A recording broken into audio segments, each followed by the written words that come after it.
All right, folks, today I come with a subject that I've been mulling over for a long time. This holy grail, transfer of technology, especially in defense deals. This is a holy grail being spoken about on YouTube. All our chiefs always have wanted this great transfer of technology, and every time that there will be transfer of technology, there's jumping up and down in joy. But has anybody wondered all these years? Let's just talk about some major platforms. Let's talk about Indian ships, right? We have Indian Navy goes to town saying that's the best made in India example. But hey, Chief Prakash just laid it out bare the other day in his article, which suggested 70% of the stuff goes into Indian ships, including the heart, which is the engine, is not made in India. So what the hell is, right? You ask yourself. Then you look at all the major platforms of aviation. Whether it's the MiGs and the Russian systems that you've been flying since donkey's years, or the Mirage, right, or the Jaguar, right? None of them. You have got to ask yourself why none of them have had any impact of no transfer of technology. In fact, you have these diving MiGs and Sukhois all the time, and you wonder what's happening in HAL, right? The Third Army, the less said the better, because they've got nothing that's made in India, right? Maybe they're not allowed, their arms are shackled, but less said the better about them. They've not been able to just barely about put the T-90 tank together. I don't know what's happening there, right? But they don't have control over their systems, right? Maybe it's the fact, just remember, going back when HAL belonged to the Walchand Industries, they were making Spitfires for World War II. So what happened after that, right? Hey, so you got to ask yourself, these Russians, which were subsequently replaced by the French, right? What is the reason why technology didn't come into India? Did they not want to give it to us? That's one. Did we not want it? That's the other. Or third, really one, we couldn't understand it. We just couldn't take it. We just couldn't take it. And I'm going to talk about this, that being the major factor. We just couldn't take it, right? And here let's just discuss a couple of examples. Let's look at the car industry. When Sanjay Gandhi signed that agreement or signed off on the car transfer of technology, hey, we didn't get transfer of technology.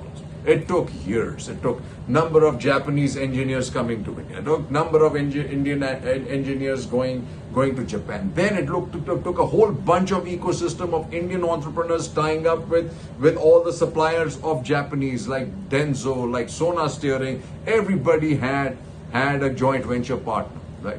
They just couldn't get up and do it. But today, look at Maruti, whether look at Toyota, still some parts are still not done in India, right? For whatever reason. But at the end of the day, we have become a big export hub for small cars, right? It's a clear example how technically FDI and transfer technology is supposed to work at the basic level. Now, let me just give you an example of when I was in the United States and finished my MBA, I think in 85, 86, that was just the time when this whole study had come out and everybody had said offshoring and taking all your production overseas. And what were we looking for? We were looking for where you could absorb. I mean, it was the first trial. I mean, it's a basic porcelain plant, right? Porcelain has a couple of components to it, cast making, then mold making, etc., which are delicate, right? Which were done in-house in the United States and Pennsylvania, right? So what did we do? What were we looking for? We were looking firstly for a country which could speak English, right?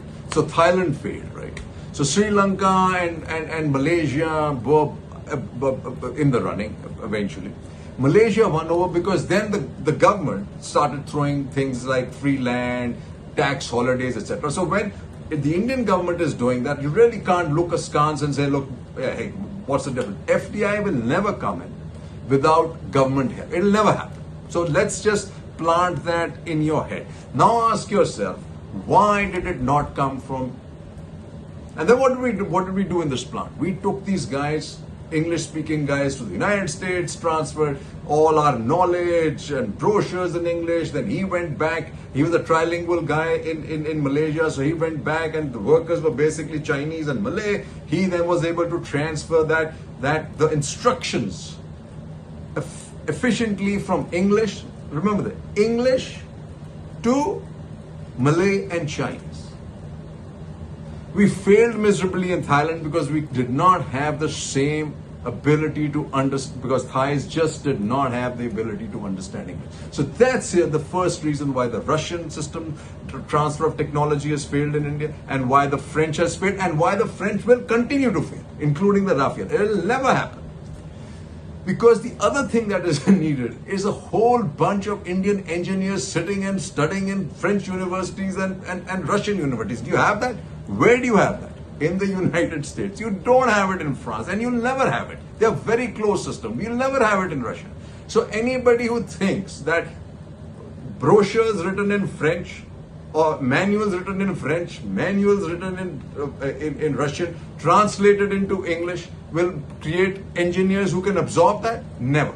The second part that you got to remember is, do we really have these engineers in any from IIT? The last I looked, we don't have a submarine engineer or underwater engineer, whatever they call it. We don't have nuclear engineers. We don't have aeronautical engineers. So how are we going to really make the engine, right? Anybody thought about that? Most of our engineers doing this stuff are sitting in the, guess where? In the United States, not in India. Parts of it, like you've got to get the engineers to India. So the environment in India then has to be good.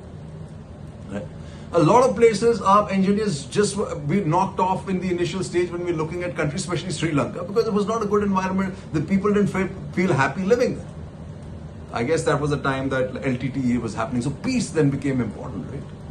So here you see Russia. Russia failed, and France will fail, folks. And I just wonder about our chiefs. Do they have this studied and they looked at our IITs, and do they know whether we have engineers who can absorb this stuff that we want to make in India, right? And so you have to take baby steps. So when you look at TASL, that's Tata Aerospace Limited, and they're doing parts of the Chinooks, part of the Apache aircraft, part of the Hercules, even though it's the door. Point is, once you become part of the supply chain, your engineers start getting trained. They then get, if they're part of the system, they get transferred to the United States, and they get transferred back. That's technology transfer. You ain't gonna get it or write a manual, send it to India. Our chiefs will look at, oh, great. So who's gonna do it? The guys sitting, the IAS guys, the IFS guys? Absolutely not. The DRDO guys? No. The HAL guys? No. It's gonna happen. That's why the ICET and the United States, this new particular agreements that were signed now are critical, because it takes care of the foundation. Even the United States have understood that without training Indian engineers and without creating that ecosystem, that transfer of technology and the ramp of India is not going to happen. So look at this. Amid maintenance issues, India and Russia in fresh defense talks. They can keep talking fresh stuff. It ain't going to happen. And this is the gloop-de-dook that French always give you. India, France to develop new gen weapons, says it. Right, really. The other folks, I'll tell you, Rafael is dead after it's sold to India. Because what do you need for technology to thrive? Remember here, the cars, right? All the technology of when you're looking at the back, the various sensors are all evolution from the United States Ministry of Defense and the university system, where it spends all the money on R&D, and then you have to commercialize it. So if you cannot commercialize technology and make moolah, it's going to die. Rafael's going to die. Just watch it. We are buying it. The French are buying it. UAE is buying it. That's it. Nobody else. Nobody cares. And so you can create all these things for who? I don't know. The Japanese will not buy this, right? So this is important on the other. Airbus set to deliver first C295 in September, make in India to follow. As part of the C295 India project, the manufacturing of the 13,000 parts, 4,600 sub-assemblies and all major component assemblies will be carried out in the country. Around 3,500 parts are likely to be locally produced in India every year. Now this is important because C295 and Airbus is a global brand. Rafael and Dassault aren't. This will go global. This will succeed, right? And Tata's to set up EV battery plant worth 42,300 crore in UK. This is important because just like Tata's buying of all of the JLR, the Jaguar, all the technology available there now you can see in Tata platform. Similarly, this is going to happen. Right? Panasonic plans battery plant in India under PLI, and here again, Panasonic will produce for the world. And the government has to help. Let's not go away from this. And just remember a liberal environment. So why China will never lead in tech? This was Wall Street Journal. He says, communism is incapable of nurturing the curiosity that leads to innovation. And let me tell you, this new new education policy is exactly that, dumbing down on unscientific processes and changing and creating an unscientific bent. So we will fail too. So packaging, next inflection point in India's chip story. You have to start at packaging. People have been bitching and moaning on. You have to. You've got to start somewhere. Semiconductor plan, powerful case for Make in India, Make for World, says Jaishankar. He's right. But you have to create the ecosystem. Foxconn may partner TSMC and TMH to set up fab unit. Foxconn, Vedanta pull the plug on Semicon JK. Let me tell you, one of these reasons is going to be that it's in Gujarat, because Gujarat does not have an ecosystem for high technology because it's been away from the scientific bent forever. They don't have a major science institute. They don't even have workers. Those will have to be imported from the rest of the country, right? And this is where India should understand is really important if we want to absorb technology. Pluralistic India, natural partner for US Undersecretary. And this cannot happen because with this, no FDI will come. Manipur implosion will hurt the India story, state collapse. So this cannot happen. And then you have this why semiconductor in India, a reality check. Let me just read this to you. This is really important what the foreign press is saying, why the Foxconn thing pulled out. However, the reported reasons for the decisions include cost concerns and the refusal of a third multinational company, STM Microelectronics, to play a greater role in the project. This will suggest differences with India that needs to be addressed. As defense expert Abhijit Singh recently explained, US defense firms remain cautious about transferring technology to India for reasons ranging from cost to concerns about intellectual property rights. Some tech firms are uncomfortable with India's data localization policies, which aim to give New Delhi more control over data management. Although new Indian legislation has addressed some of the concerns, others are unhappy about India's attempts to suppress content critical of the government. Here are the basic reasons, right? Taiwan, India's most trusted partner in Semicon plan, says Liu, and Gujarat to be our first choice for investment, says Foxconn chief. Now, this is where he goes wrong. The entire attempt is dubious. Gujarat is not set up for high technology, I will call it today. India can be key player in energy transition and leader in green H2. This is important. G20 panel for low-cost funds to aid energy transition tech. India is in the right place here.